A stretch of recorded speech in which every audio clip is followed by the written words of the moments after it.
Hey guys, thank you for checking out this episode. We'd love your support by heading to patreon.com/freshly grounded. It really does make a difference in helping us continue making this content. And if not, no stress. Enjoy. Assalamu alaikum guys, welcome to Freshly Grounded episode 184. Man, I have been left so inspired by this episode. So I just finished recording it. It's with a brother called Ishfaq. Ishfaq is one of the founders and owners of MyLahore. MyLahore is a chain of South Asian restaurants, kind of British South Asian restaurants. And they recently opened in East London. I've bumped into Ishfaq like once or twice at his restaurant and when we were on the tour and stuff like that, but I never really got to sit down with him properly, and I did just now, and I found out so much about his story that I didn't know before. He goes into how they grew up and how sometimes they couldn't even afford school meals, and so that's why now they do so much to help children who can't afford school meals, and so much. It's just so I'm so inspired, honestly, and I hope that you guys will be too. So enjoy this episode. And before you get into it, guys, if you want to listen to audiobooks or you don't have Audible yet, you can get your first free Audible book by clicking the link in our bio. Also, we are still helping raise funds for Yemen, so please do check that out.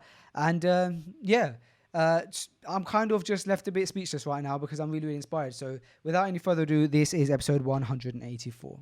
And welcome to Freshly Grounded, the brand new podcast by best friends Faisu and Sam. Huh? I said welcome to Freshly Grounded, No, after that bit. the brand new podcast And after that bit? by best friends Faisu and Sam. Really? Okay, Ishfaq, Jazakallah khair for joining me. Subhanallah, bro, there's so much I want to talk to you about, and I don't really know where to start. Let me start by congratulating you on the opening of your most recent store, and to be honest, the opening of all of your stores, because I've never been able to really sit down and talk to you. So a huge congratulations, man. I've been hearing such great things about MyLahore for years, and then I finally went there a few years back, and exceeded expectations. Congratulations, man. Thank you. Ishfaq, okay, let's start with this. I used to work with, or one of the offices that we had, the studio that we had before this Freshly Grounded studio was, we kind of shared it with these guys who were in the restaurant industry, right? And so we were, just by being around them, able to pick up a lot of information about the restaurant industry. And what we basically, the ultimate kind of taking that we got from it was never go into the restaurant industry. It's the hardest industry to be in. It's so difficult, and there's so many challenges, and you have to have a lot of strength and perseverance to be successful in the industry. So why did you choose the restaurant industry? And is that true? A bit of both. It is a very challenging business. It's a family-run business. We started off, all five brothers and a brother-in-law. We started off from a very young age, working in the restaurant trade. Before MyLahore, we used to work in a restaurant called Kashmir in Murfield in Kirklees, and then we took over. This place, and then we named it MyLahore, and then the journey just began from there. It is a very challenging industry, to be honest with you. It's a lot of long hours at the beginning, probably still is, but it pays off at the end. And the key thing is hospitality. You meet people, you meet new people, you meet the old people, and it's a sense of, that familyness where you get to meet people and same to enjoy it. Because all brothers, as a family, our parents have always brought us up to be hospitable. And meet with people and be good to people, and alhamdulillah, I think that's what's given one of the main successes, is just being good and nice to people, along the way to get us where we are, mashallah, now. Oh, well, it's interesting that you talk about the fact that, one of the things about it that you love is getting to know people and stuff, because I was going to ask this a bit later down the conversation, but it seems prominent now. You, to me, seem like a master networker. Like, I don't know if you just love conversating with people or you're just great at conversations, but I feel like everybody I know in some way, like connect. Like the 6 degrees of separation. And if I was to go and say, I'm doing a podcast today with brother Ishfaq who owns MyLahore, someone will say, I know that brother. I had a great experience with him, and someone will say, yeah, I met him, and all of a sudden, kind of becomes like this web. Where did you learn networking? Are you a master networker? What's the story here? It's a small world. I'm not a master network. I've got a long way to go. Like I mentioned to you at the beginning, it's just Allah subhanahu wa ta'ala opens doors. He makes you meet people, great people. It makes you it's just naturally, especially in the restaurant, because we've started from the bottom. We was working as a waiter, dishwasher. So when we were working on the floor, when we only had the first restaurant, all the brothers used to be working physically on the floor. One was the manager, one was a server, one was a helper, one was a chef, that kind of stuff. So we've just met people like that, and I think Allah subhanahu wa ta'ala opens doors, and He makes you in so far, mashallah, I've met some great people, and that's how it is, and the social media, it connects everyone together. So I think that's what it is, and it's just the key thing here is just being good to people, I believe, and sometimes even myself, I feel like, how I met this guy, or how did I get to that person, or whether he's a celebrity, whether he's just a normal ordinary guy, or everyone's ordinary anyway, by the way. I'm just saying, like, different kind of people, but it just happen, naturally. But I think the key thing is you be good to people, anyone, whoever they are, whether they're good, bad, big, small, whatever race, whatever. And I think that gives you that gets you a long way. How much of a role would you say that religion has played in your success? A lot, mashallah, because if you have faith in Allah and you in Islam, then you got, and you follow the footsteps of the Prophet sallallahu alaihi wasallam. I think we try to, as much as possible. No one's perfect. We've got so much, improvements to make and stuff. But just the basic fundamentals, just being kind to people, sadaqah, just smiling. Like if someone does sort of wrong to you, try to try to do good, not just Hardship. Someone comes to you for help, whatever you can help. Try to give back, or even if just some advice.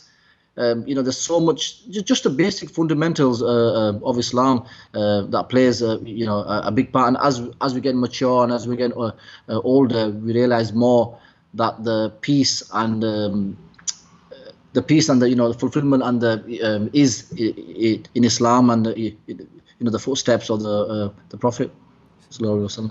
Did it play a big role in your life, kind of growing up, from like your family and your parents and stuff? Yeah, because my father's always, and my mother, they've always been praying, so we've always been connected to the masjid. We used to, not 5 times, but we like probably Isha namaz, probably just go there once. But we always had, we weren't religious, and I'm not saying we're religious now too, but what I'm saying, we the basic fundamentals of the Prophet sallallahu alaihi wasallam, our mother and father always embedded them. Like, don't do this to wrong to anybody. If someone comes to you, be kind to them. If you see someone suffering, try to help them out. Go out the way for people. That kind of stuff. And wherever it is, even if it's not worthwhile for you, if you can do it and it's in your remit, or if you can, do it, just the basic, and just being good with people, smiling with people, envious, all these things, just stay away. And I think it's just not just me, all the brothers. I think we've just took that on board and just gone in. We've seen very tough and challenging times in the UK when we were at school. Hard times. You can probably call it poverty too, if you want, where we couldn't afford school dinners. In our middle school, there's been so many times where at lunchtime, I didn't used to have school dinners, and as you know, when you used to meet with your friends in school dinners, and they all used to know when they saw Ishfaq, where's your dinner? And I was like, I'm not hungry. But obviously they know, you're hungry because you've been with them since all the lessons in the morning. Right. And then they all used to share a bit, some and give a bit there, and so we've seen really tough times and challenging times in the UK, and alhamdulillah, Allah's blessed us with all this. So mashallah, yeah. Would you consider yourself so? I'm sure you're not alien to the fact that you talk quite fast, right? I do. And I am also guilty of that. I normally talk very, very fast. And when people ask me why I talk fast, I've got it down to the fact that I think very fast and I'm very excited about my ideas. And so I have to get them out. And the more excited I am, the faster I speak. And I feel like I'm constantly living in the future. Like I'm always thinking of what I need to do. And therefore, like it's coming out in my voice. Is that the same reason for you? Or is there a different reason why you speak so fast? Totally. You hit the nail, in the head. Basically, for me, that's one thing as I need to learn myself, especially when doing interviews and especially in the PR. It's not good to speak fast. But like you said, we get excited and we just want to just go along with it. But that's who we are, that's how we are. If we can try our best to be as much as possible. We're not perfect. Like I said, we've got so much. Amazing. We've got so much improvements to do in ourselves in every angle. But this is another point. Let's not get too much into advice or any tips or whatever you want to. I'm not in a position to do so. But I'm just saying anything that don't try to be the perfect person because nobody is. We can try. And I think a lot of time I'm guilty myself. We try to be the perfect person, but it doesn't really happen. You just got to try your best. And Allah will make it easy for you. You say that you're not a person to give tips and advice, but I think I would contest you on that because the proof is in the pudding, if you excuse the pun. You have all of you guys have built up what you've built to now. And I think for people who are, slightly younger like myself, we look at people like you as kind of that big brother figure of people to look up to, especially in the business world. So I commend you on that, and I will, regardless of whether you like it or not, be getting some tips and advice off of you on this podcast, business related, because I think that you are in a position where you can give it. But let's talk a bit about the MyLahore story, because I think people want to hear it. I read it on your menu, which I think is an amazing addition to your menu. And actually, speaking about your menu, I have to say one thing. I think, and I would say this if you're not here, that you have to be the only restaurant that I know that does different menus. So like you got Asian and then you got like Oriental and all these completely different menus that has actually smashed all of them. Because I know restaurants that do that and I love their Chinese menu, love it, but I would not go near their Asian menu, like their Indian style menu. And I think that you have to be the only restaurant that honestly, every food item that I've tried on the menu, alhamdulillah, I've loved. And I would say that whether you're here or not. And that's why I'm so excited to be talking to you, because I want to find out the secret to all of this success, man. So I commend you on that, Ishfaq. Let's talk about the story, man. You said it was 4 brothers and a brother-in-law, I think. How did this start? How did you go from kind of free school meals to now, having, what is it, 5 or 6 branches in the UK? Yes, 6 branches, and then we've got a marquee, like it's a catering for weddings and stuff in Manchester also. So that's 7 technically. That's amazing. So what's the story, man? I want to hear it. We'll be all day. We'll be all day. So I just try to be short and simple. But like I said, we all brothers used to work together in a restaurant called Kashmir in Kirklees. We used to work for somebody else. My father and his sister and my uncle did a partnership just to get the kids off the street and just getting busy, over the weekend. So we started just working there, and then there was an opportunity in Bradford for this restaurant, which is MyLahore, but it wasn't called MyLahore at that time. So we just took over, and then it was very tough because there was no sales at all. We had to do everything, and we were studying. It was before MyLahore, before now it's a family restaurant, mashallah, but before that it was a cafe.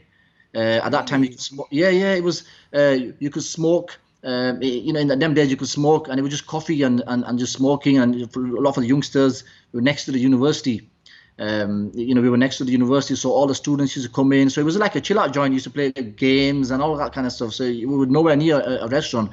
And then, as it went along, as we got mature, we started getting more educated. 2 of our brothers, we've done a degree, in business management studies, and then one of the brothers, brother-in-law's doing an MBA. So as we got a bit educated, as we started to get mature, we started, okay, let's start doing a restaurant, start putting some dishes in, start putting some grill stuff in, and fresh stuff all the way.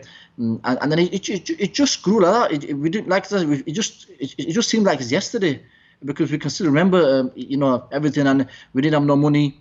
What year was this? Where it was like a cafe? 2002, it all started off. And it was our elder brother Maruf who invested, and my father who invested a lot of the money at that time. When I say a lot of the money, I mean very less money, but that's the only money because we were all at school. And it's a very tough story because my elder brother has been on dialysis for 20 years. Yeah, and he used to work very hard, including my father. To put food on table, and especially when we took this restaurant, it was obviously from a loan. It wasn't like we had to pay back, and it was very financially very, very tough. And then I think Allah just blessed us along the way. It just made it easier for us. We start getting a name again, like you talked about earlier. Is the people? I think people is a key thing. Our customer, like we messed up so many times in the industry. We messed up on orders. We messed up on stuff back in the days. But alhamdulillah, people forgive us because it's just how you are to people, and I think that was a key thing. That's just, and then we got that from our Bradford restaurant. We got another one in takeaway, same on the same road, because we were busy on deliveries, and we couldn't accommodate the deliveries side and the restaurant, so we had to get the takeaway branch there. We rented that off again, one of our cousins, and then we got the site in Leeds, Manchester, Birmingham, and now London, and we've got all our family working together. There's so much. There's so much history. There's so much. All our family, our cousin brothers, our you name it, the uncles. We're all working in this 450 team members. Wow. The staff that we've got. Yeah, we're all working together. And I think that's another key success is the family unity, and not just within your own family. But just with your cousins and stuff, because that's I think quite rare to have everybody working together. Your chache's sons, your uncle's sons, your auntie's sons, your this, your that, and we've all got everyone together in the each roles. So there's so much history. You just got to ask some questions. Well, I think that if we talk about the fact that actions speak louder than words, what I constantly see in you, and I mentioned this at the beginning of the episode, is your ability to kind of conversate with people and network, right?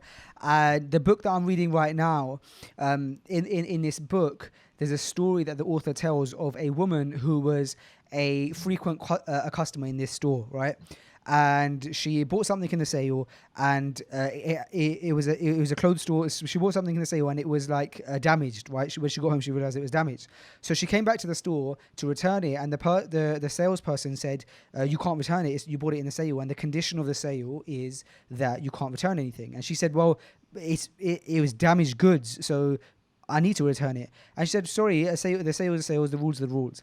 And this woman had been at this going to this store. She was at constant customer for years and years and years, and she had decided, I'm never coming back to the store, just because that one conversation. And as she was leaving, she bumped into the manager, and the manager obviously recognized her because she constantly goes to the store, and the manager asked her what's happening, and she explained the situation, and instantly the manager said, "Well, the salesperson is right. Generally with sales items we don't do returns, but that the exception is damaged goods, so why don't you come over here and I'll return it for you." And just that one conversation kept her coming back to the store, and she was about to leave and never come back, but the manager knew how to deal with people, not how to always deal with kind of rules and regulations, right? So have you ever had to have those kind of discussions? Are you strict on your staff to make sure that they put people at the very kind of highest priority, and then everything else comes? What's your kind of relationship with your staff in that? What's your message to them? Yeah, no, definitely. Like you mentioned, from day one, we've always had that flexibility. Yes, we've got a service style, we've got a service protocol, we've got guidelines, and we've got procedures in place which we've got to follow. But it's flexibility. There's no. Our main motto is to wow, everyone who come to the doors of MyLahore. So whether that can be so that's a big statement. So how do you wow a guest? Even our terminology, we tend to use guests rather than customers. Because just the way guests, when someone comes to your house, how do you treat? You want to impress them. You want to make sure they get all hospitality, that kind of stuff. So there's no right or wrong. There's no set rules. It's just how you do that. And that's how we've done from day one. Even if sometimes a lot of the guests there, sometimes take advantage. They think, but and a lot of the team members come and say, oh, that table's, that table's trying it on. I've seen him. He's took his hair out and he's put it there, or he's laughing with his mates and all this kind of stuff. And we say it's fine. It doesn't matter. It doesn't. If it's fine as long as we make sure they're happy. And then because and alhamdulillah again, it's how you go to people, because then them same customers. Even in my time when I was on the floor, I used to, my servers used to come to me and say, oh, this customer's done this, and it's deliberately done this, and he's lying. I said, look, it's fine. Don't worry about it. And the customer thinks, oh yeah, he's got it. But that same customers have come back and said, you know what, we wronged you. That last month we came and you're so good to us. And you guys, you show so, and I just feel guilty that, all the restaurants they get so we try it on and this kind of stuff. And we said, no plus. And the worst thing, and what got to me is I said, brother, I knew that, but we still let it go. And he said, did you? And just stuff, like stuff, there's so many little stories like that. It's just how, that's where, within hospitality, like I mentioned earlier, it's all about how making sure that every guest enjoys themselves. Because you can cook at home. You can cook, at home, mum's cooking, shall we say wife's cooking now also. It's the best. You can't be homemade cook, but you want to go out with your family. You want to enjoy yourselves, your nice atmosphere. You want people to respect you. You want people to like pamper you in terms of take care of you. Can I get you this? Can I get you that? That kind of stuff. And have that great experience. I think, and in order to get to that, you need to be flexible. And all our team members will, they'll vouch for that, is that we do whatever it takes to make sure that the guests have a great, experience at MyLahore, just like at home. I think that whether you know it or not, you are a master psychologist, because in that book, which is called How to Win Friends and Influence People by Dale Carnegie, my audience are probably sick of me mentioning that, because I've been reading that for like the last 2 weeks. And so in the last 2 weeks, all of my videos, I've been mentioning this book. But in that book, he mentioned something that I think you implement whether you know it or not. And he basically said, with regards to psychology and with regards to human behavior, that the number one thing that all humans want and all humans desire. So psychologists for decades and centuries have been debating what is it that is the ultimate human desire, right? And they basically, through studies of different psychologists, basically came to the terms with the fact that the basic human desire that every human wants is the desire to feel important. Everybody wants to feel important. And I think what you do when you go into your store, you make everybody feel important. And I know that firsthand because of the fact that even just the last time you came to your store, I don't know if you remember when we came to the East London one. And so you had opened up your store, and all of your stores so far have been outside of London, and so I've never really been able to just go and show some love unless we're actually in the area, which is rare. So I think the only times I've been in the area have been when we've been doing the event with Mufti, and so I don't think I've been there outside of that. And so I thought, you know what, this is in London, even though I live like all the way west and your store is all the way east, it's still only like an hour and a half drive compared to like 4 hours. So we made the journey, and I said, I just want to go and support. And I brought my family along with me. And as soon as you walk through the door, whether you know it or not, you make people feel important. And that's the only desire that every single human on this planet loves, whether they know it or not, right? Yeah, whether you admit it or not. Right. And if you can provide that, they're going to keep coming back. Yeah, no, 100%. And not just from a business point of view, even from a personal point of view. A lot of my friends, not just me, all my brothers, we've all been inclined. I think, everyone, that's how, we should try to be, because life's too short. For having an ego or trying to be something different, ups and downs. We've seen it. We've seen the from all angles. It's too short. So again, the hospitality, whether it's from a business point of view, whether it's from a personal point of view, it goes a long way. And that's how all our team members are trained. Even our recruitment, when we try to recruit people, we try to recruit people who have got the hospitality in them, who are like-minded people, not just because there are so many people. We want people to I feel good, like you've gone in there, oh, they were good guys, or they were good people, or had a great time, had a great atmosphere, and we go out of our way to make sure that we do that. Whether that's the atmosphere, the environment, the food, the hospitality, the service, in the cleanliness, whatever. But they just need to have that wow factor. That's a very similar story to Apple, actually, because Apple say that they only hire people based on their personality, not based on their tech knowledge. And their mantra at Apple is, you can teach people technology, you can't teach people personality.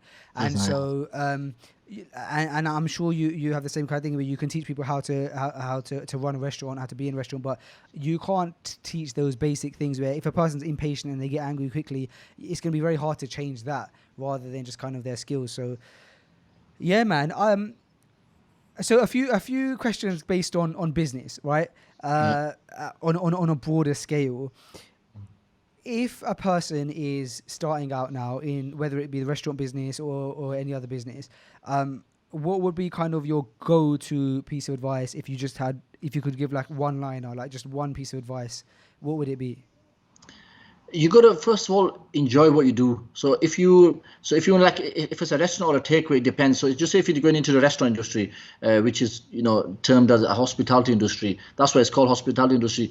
You gotta be a hospitable person. This is my personal just opinion. I can't judge anybody on it, but I'm just saying you gotta be hospitable, because in order to be hospitable, when you're hospitable, you can't give that kind of service, and then make people feel welcome, make people feel good. That's why if you see, not just in the mainstream, but a lot of our Asian restaurants started doing this now. They start focusing on the service element, the hospitality, and I don't know if you realize this in the past few decades or so. It's been changed. There are so many doing it anyway, but I'm just saying a lot more now are focusing on this side. Why? Because they've realized, because it's simple. I say this to the team members when doing the training and so, you can have the best food.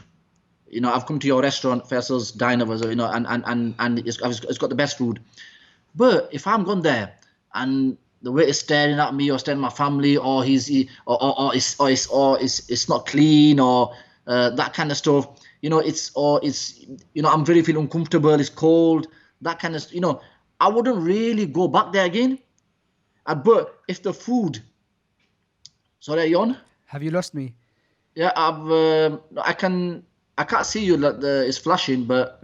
So I'm still on. I've just what's happened is that camera has like. Okay, carry on. Yeah, carry on, because it's just that camera has heated up a bit too much, so I've switched it. Go ahead. Okay. Yeah. So what I was saying was, you can have the best food, but if you don't feel comfortable in that place, you won't want to come back, or you don't want to be around there. No matter how good the food is, and that's one of the key successes, is that you got to make people feel welcome and comfortable in there. So coming back onto the question in terms of, so do what you like your best, what makes you enjoy. So if you like cars, get into cars, whether it's car mechanics, whether it's a showroom, whether it's a salesman. If you're a good salesman, you're a good talker, push it, get into sales. Look at the qualities, or even ask the best people is your family or your close friends, and get so what are my strengths? So you must, okay, you can talk well, or you're a handyman, or you're this, or you're a fighter, you got some good power, you're a good boxer. So you should always look at what's your strengths, and then try to base it on that. And then, because you want to enjoy, at the beginning it's all fine, but later on, 1, 2, 3, 4, 5, 10, 15, 20 years, if you're not enjoying what you're doing, you'll end up that's why so many people move careers.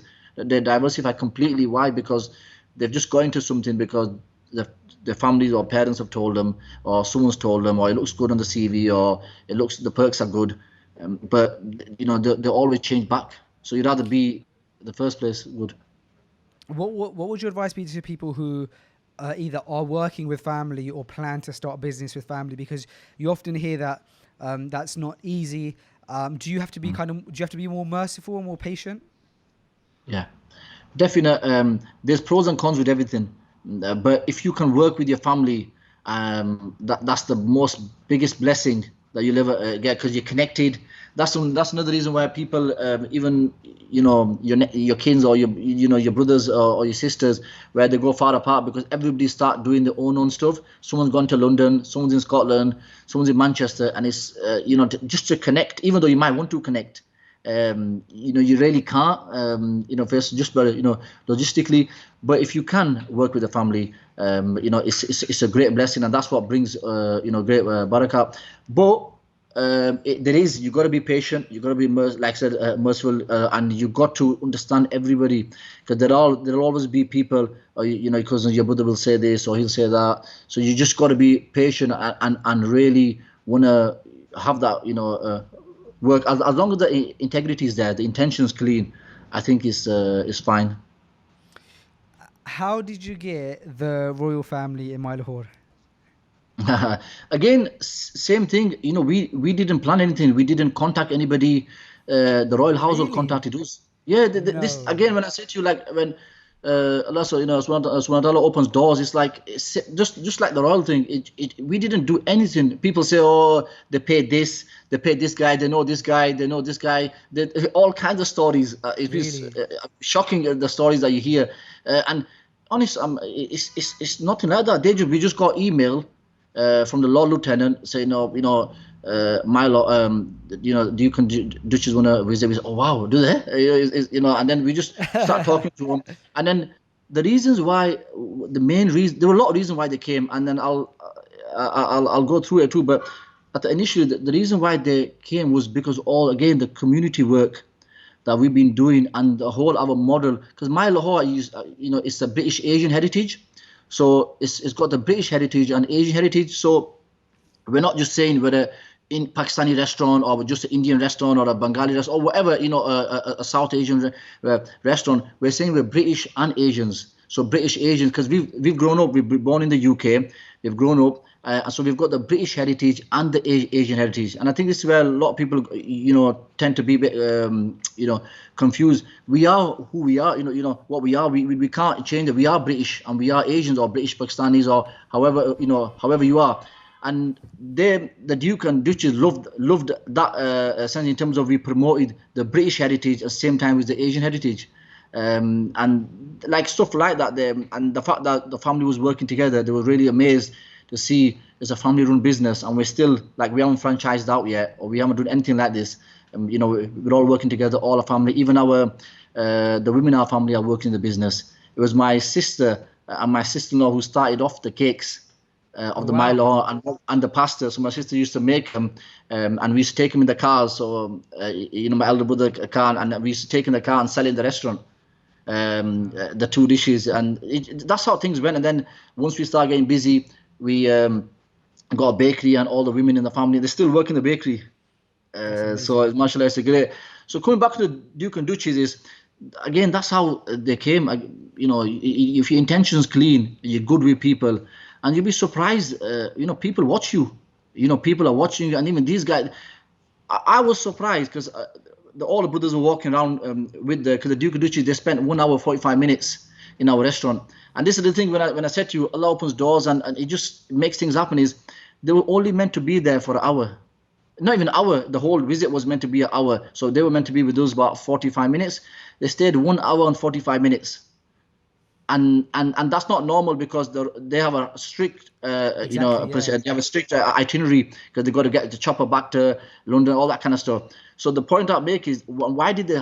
How come they stayed there? It's just, I don't know what. It's just the hospitality, the intention, just being right with people. The sincerity, and people know. People are not stupid. If you're faking it, people can tell after. And they spend like 1 hour 45 minutes. Even them. There was no protocol at all. It was. They're amazing couple. I'm not just saying this just because they've been to our restaurant and we spent time with them and we've talked to them. They're a great, great, amazing couple. I've been around few of the royal family, not like talk, but just been around, like met them. Complete opposite. Wow. one thing that really resonates with me is you said that, you combine the culture of British and Asians, and that's just who you are. And I really resonate with that, man, because that's why we started Freshly Grounded. We felt like there's loads of people like us who are young, who are British, who are Muslim, and we haven't been able to kind of have an identity yet. And so we wanted to create this platform where we could say, look, we're all the same. We share the same values, and I think because of that, we found a group of people who are all in the same boat. And so perhaps that's why people resonate so much with MyLahore as well. Because when you go to MyLahore, you'll see just as many non-Asian people in MyLahore as you would see Asian people. And it's like Asians are proud to go there and say, yeah, this is representing our culture. But non-Asians go there and they love it too. And I think that's a rare thing as well to find in restaurants, isn't it? Yeah, the thing is, from our decor to our environment to our food, everything is based on our heritage. So it's got the British heritage and the Asian heritage. Because in the 60s, 70s, our parents came to the country. They were working in mills. My dad was a bus driver most of his life. After the mills, he went to the buses. We've grown up. We didn't have the stuff, the privileges that what the kids have. These days. We've seen a tough time, and so what we've done, basically, the journey of how us British Asians have been brought up and been through. We've reflected that onto our in the decor of our restaurants. So, for example, just the milk crates. You might have seen, I don't know if you went to the East London branch, there were some milk crates underneath the waiting area. Yeah. And people think, well, what the heck are milk crates doing here? But the milk crates, there's a story behind everything. There's a story behind, there's a journey behind it. So the milk crates reminded us of when we were young. We didn't have remote control cars. We couldn't afford that kind of stuff. So we used to have them as our wickets. The milk crates as our the cricket play. So we used to have them as our wickets. And through our youth, we've been brought up at the back alley playing cricket with the crates. And then another one was where we were even younger. We used to use the crates as go-karts. So we used to turn it around, and then we used to ride around all around. And then we used to get in trouble for pinching somebody else's crate because ours got mentioned. So it's every single thing you see in MyLahore, the decor. There's a journey behind it. There's a story behind it. Even with the food, like you mentioned, we've got British and Asian heritage. And what we've done is we like to bring it all together. So we've got lasagna, which you might think, lasagna, that's an Italian dish. What's that going to do with? But we do it with the Asian twist. So normally having like a bland lasagna, but it's not. It's with an Asian twist. So we've got the back to school puddings. That again remind us of our school days. When we used to crave for them at school. So like I mentioned, we couldn't afford our school dinners, but when we did afford the dinners, but one off rare, when we used to go to have school dinners, they used to do the chocolate spoon chocolate custard. And it was back to school. It was awesome. We used to we can lick the whole plate off, and that's again the memory. So what we're doing is we brought that to our menu. So like I mentioned to you, every single thing at MyLahore there's a journey. MyLahore now, bro. Sorry, man. Yeah, no, bro. Do you know what? And that's so. You can see that when you go to the restaurant, you can see that every piece of the decor means something. You can see that the menu has a story to it, and then the story itself of the menu, it's amazing, man. And I commend you. I think that you're such a genuine guy, man. And I've been wanting to have you on Freshly Grounded for a while, so I really appreciate you giving us your time. Before we go, how has coronavirus kind of affected things for you guys? Are you getting ready to kind of get things kicking again? Yeah, so as you know, the COVID-19 affected the whole world, and everywhere, especially hospitality industry, we had to close our restaurants, just open takeaway deliveries. But again, it's a positive. This is the thing. Like we opened our kitchens for the community. I don't know if you know or wherever. We've supported. We've given over 16,000 meals. That's just. I know there's a lot more than that, but. Just to keep being safe side, we work with local communities, with NHS. We've gone to the most vulnerable, needy people. We work with local councils. Wow. Getting to the elderly people because they've got the database. And like I mentioned before, it's everything that we do. There's a story, there's a journey behind it, because we know the first 2 months of the lockdown.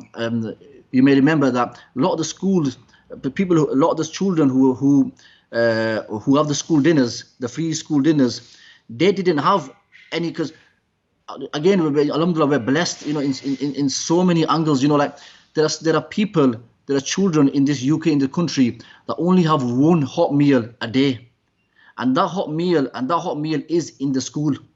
So when they come home, they're not having a hot meal, whether they might have a sandwich or something, but they do not have the only hot meal they have is in the school. So imagine the first 2 months where everything went locked down, the government were all over, the councils were all over, and they couldn't have the school dinners.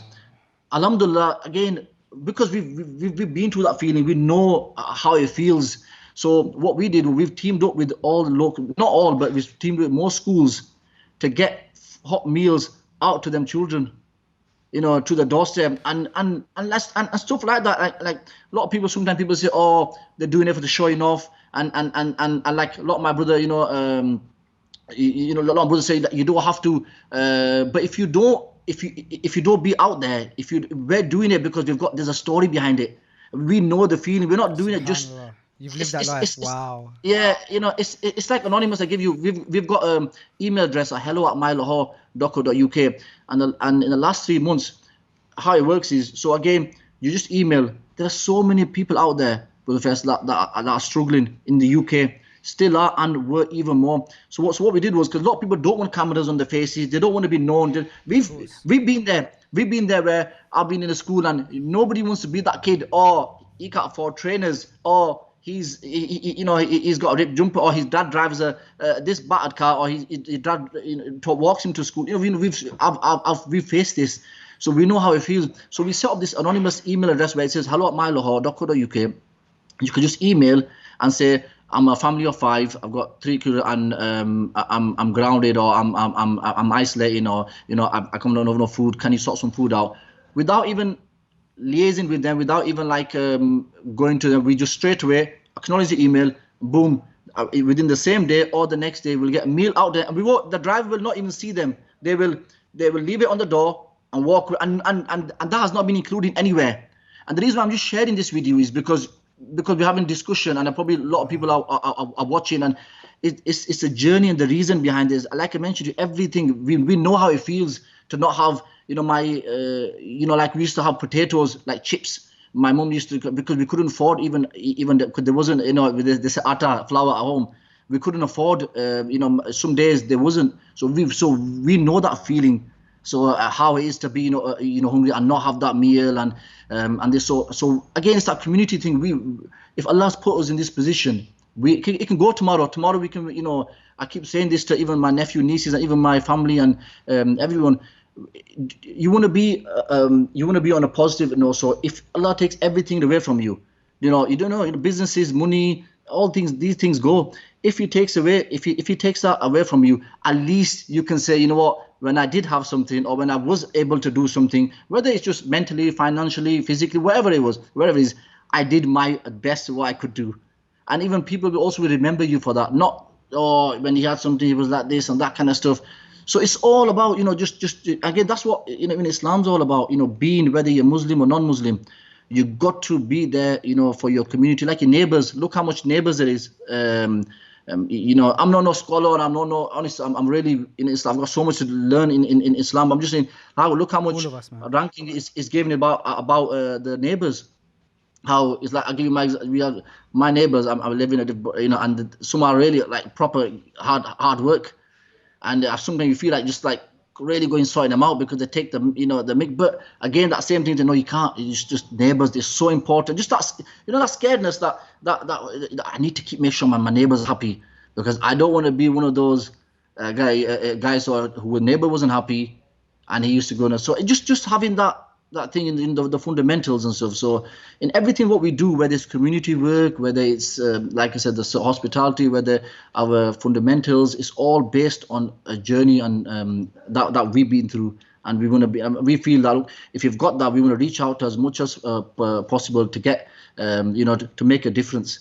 Because we feel Allah's put us in this position. And we don't know for how long, today we've got a few years, you don't know, there's so many businesses, so many people. Again, that's what our parents and my elder brother has always, by the way, his name is Maroof, he's always behind the scene. They've taught us that you've got it now, you've got something now, but tomorrow you might not have it. So if you've got a nice car, for example, what do you do with that nice car? Did you take a few kids around the block, just to make sure that happy? Did you utilize it? Did you, whatever? Just the whole mentality is always think that it's gonna get taken away from you. Whatever you've got, you can be whoever even if you just wherever you are, or whichever position you're in, whoever you are, whichever age, whatever. Just always think that you've got something. What about if it gets taken away? And that keeps you on your toes, and it keeps you, things. Okay, you know what? I need to do good. Because if you do good, it will always come back to you. Good things will always come back. Man, Ishfaq, you've left me so inspired, bro. Honestly, that was amazing. Honestly, I was listening so attentively. There's so many parts of your journey that I had no idea about, and just there's hearing so many. it from yourself. There's so many. Yeah, I can imagine. We're gonna have to do a part 2. But just hearing that there, and your story and how you guys grew up and now what you do for the community based on that, is so inspiring. And I pray that Allah continues to put barakah in your business. And I hope to see you in person soon, inshallah, man.